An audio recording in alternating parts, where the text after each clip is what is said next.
last April,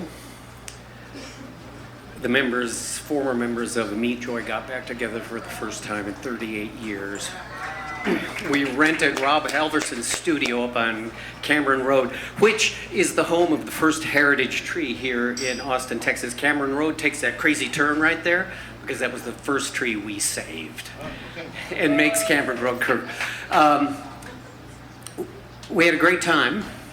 We're going to re-release our record, and we're going to do some gigs here in October. We're playing Cheer Up Charlie's, we're going to play the Museum of Human Achievement, and KUTX is going to let us come play. Enjoy. One of the things we were doing in the band was listening to all the old cassette tapes we recorded with blasters at shows because we wanted to put out a live cassette tape as a gift to you guys when we come back in October. And there were all these crazy interstitials that you hear between songs. And so right now I just want to do a little tribute to Teresa Taylor, who we just recently lost. Teresa was Meat Joy's first drummer. Teresa and Gretchen were partners, and the partnership was coming to an end. And 2 weeks before Teresa left the band, we have Gibby on tape standing off in a show, and you hear him say very clearly, "Damn, she's a good drummer." 2 weeks later, she's their second drummer. One of my most joyous moments in life was watching King and Teresa from the side at the Ritz, just to watch them play so hard and collapse behind the drugs and heave and breathe and sweat and leap up again and play again. It was so amazing. Another interstitial we had, the very first show Meat Joy played was, we played actually as Dichotomy at Studio 29, crashed a fundraiser of some kind. And right after the show you hear a local poet, Eleanor Crockett, say, "They may not know what they're doing, but they know what they're not doing." Ain't doing it. I wanted to talk about, and it's been mentioned earlier, the Vault, a couple of clubs that were alternative clubs in town, the fringe clubs. The Vault terrified me because there was only one door. I saw some great shows there, but I was always hovering near the door. Just scared me. And the other was Voltaire's Basement. Also one door. One door, unless you knew about the chute, the delivery chute in the back. And that's the only reason I could get into that club and go, because I figured I had a secret escape the whole time. So I want to talk about Steve Fitch, who created that space for us. Before we started doing rock shows, though, our theater group, Big State Productions, had done a production of Terrence McNally's Things Go Bump in the Night in that basement. And that was Steve's wheels started churning.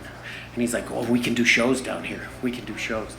Meat Joy opened and closed those shows, closed Voltaire's bookstore. Paperbacks Plus was upstairs. Remember, Michelle Schacht lived in the science fiction section when she was homeless? Yep. And all those great Austin poets that were there, also Pat Ellis and Taylor, and Fitch himself, who was an outstanding poet. I was in numerous bands with Fitch. We played only co-op parties. And we would get together, the Nerve Brothers, the Happy Guys, the Five Happy Guys as in disguise, and the Nerve Brothers, and we would only play co-op shows. Because when you worked with Fitch, you didn't rehearse, you drilled. You drilled your songs. So they were always amazing shows, always loved his voice. I'm going to get back to Fitch in just a second, because there's a thing that people have been dancing around here. Maybe it was because of our economic situation where we live so cheaply here in Austin. The Flophouse, we paid $65 a month each for rent. Flophouse was we housed Sonic Youth for their first visit. The Buffalo Gals Warehouse, another one of those crazy clubs. Husker Du played their first show there. The Buffalo Gals, Meat Joy, many bands rehearsed there also.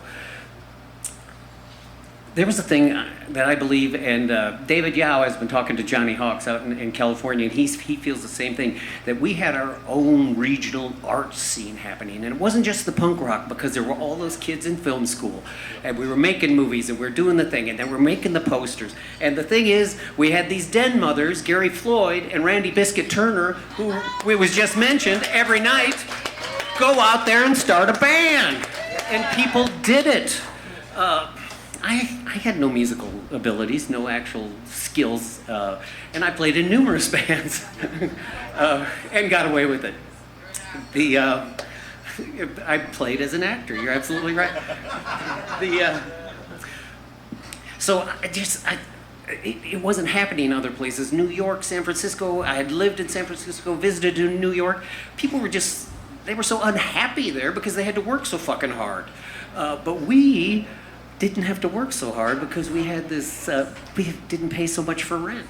And it made so many creative things possible, and we were rubbing up against the poets and the musicians from all genres. Shea Fred, David Yao, John Perkins, now Hawks, myself, Albert Jennings, who was one of these young kids on the punk scene, who brought in Kelly D, who played at my wife's birthday party the other day. She DJ'd the other day. You know, all these amazing things coming out of Shea Fred up on the drag, you know?